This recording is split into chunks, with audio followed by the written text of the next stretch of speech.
Hey, good morning. Teresa McGallagher from the Miracles Tribe with another workbook lesson from A Course in Miracles. Today we are on lesson 71. Only God's plan for salvation will work. You may not realize that the ego has set up a plan for salvation in opposition to God's. It is this plan in which you believe. Since it is the opposite of God's, you also believe that to accept God's plan in place of the ego's is to be damned. This sounds preposterous, of course. Yet, after we have considered just what the ego's plan is, perhaps you will realize that however preposterous it may be, you do believe it. The ego's plan for salvation centers around holding grievances. It maintains that if someone else spoke or acted differently, if some external circumstance or event were changed, you would be saved. Thus, the source of salvation is constantly perceived as outside yourself.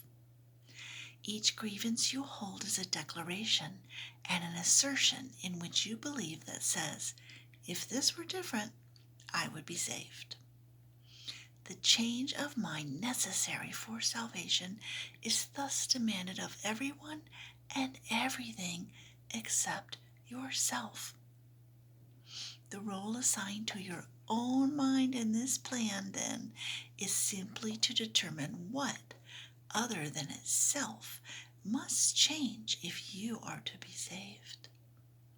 According to this insane plan, any perceived source of salvation is acceptable, provided that it will not work.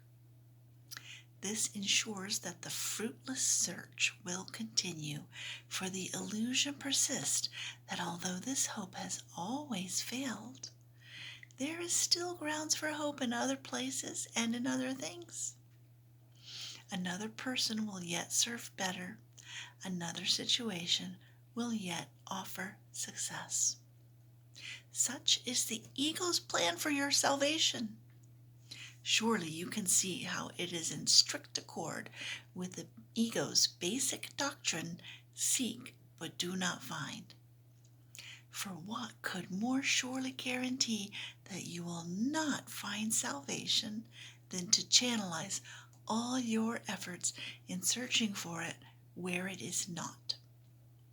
God's plan for salvation works simply because by following His direction, you seek for salvation where it is. But if you are to succeed, as God promises you will, you must be willing to seek there only. Otherwise, your purpose is divided, and you will attempt to follow two plans for salvation that are diametrically opposed in all ways. The result can only bring confusion, misery, and a deep sense of failure and despair. How can you escape all this? Very simply. The idea for today is the answer. Only God's plan for salvation will work. There can be no real conflict about this because there is no possible alternative to God's plan that will save you. His is the only plan that is certain in its outcome. His is the only plan that must succeed. Let us practice recognizing this certainty today, and let us rejoice that there is an answer to what seems to be a conflict with no resolution possible. All things are possible to God. Salvation must be yours because of His plan, which cannot fail.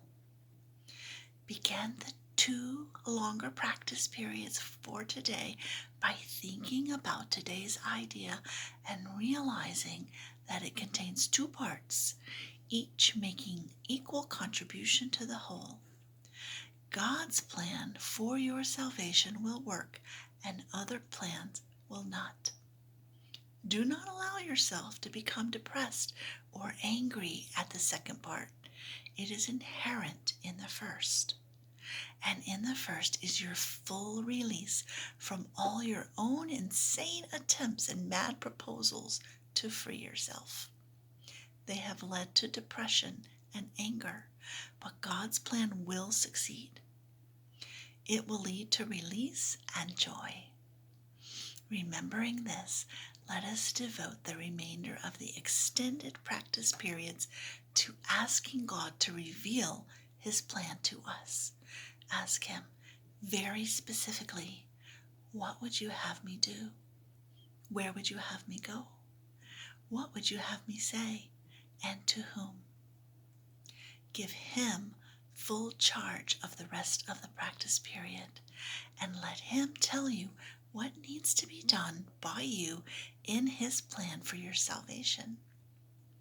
He will answer in proportion to your willingness to hear His voice. Refuse not to hear. The very fact that you are doing the exercises proves that you have some willingness to listen. This is enough to establish your claim to God's answer. In the shorter practice periods, tell yourself often that God's plan for salvation and only His will work. Be alert to all temptation to hold grievances today and respond to them with this form of today's idea. Holding grievances is the opposite of God's plan for salvation, and only His plan will work. Try to remember today's idea some 6 or 7 times an hour. There could be no better way to spend a half a minute or less than to remember the source of your salvation and to see where it is. So we have 2 longer practice periods today when we will remind ourselves that only God's plan for salvation will work and no other plan can work. And then we will search our mind for God to reveal His plan to us and ask very specifically, where would you have me go? What would you have me do? What would you have me say, and to whom? And then the shorter practice periods, 6 or 7 times today, remember that holding grievances is the opposite of God's plan for salvation, and only His plan will work. Thanks for joining me here today, and I look forward to seeing you again tomorrow. Have a great day. Bye-bye.